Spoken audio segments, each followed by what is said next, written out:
and the deputy president are having a tussle. Again, pure nonsense. Something that is baseless. Just trying to poke holes in our administration because they have found that we have found a formula to turn around the economy of this country. I want to assure you, the Nation newspapers, I don't want, whereas I agree with Moses Kuria that you have become rogue and you are part of the Azimio brigade of trying to bring down the government, I don't agree with what he has suggested, that we stop advertising with you. We shouldn't, because we are democracy and we should be able to allow you to continue doing your job. Ours is to call you out.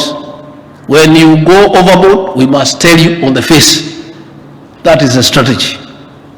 But we also advise you, instead of hiding, why don't you convert yourself into a political party and then join the Azimio coalition? And then you can face us in politics, which is not your line. I want to conclude by saying, no amount of negative publicity, no amount of demonstrations, no amount of wearing sufurias on the head will distract President William Ruto from service delivery. The president has a mandate from the people of Kenya to turn around their lives.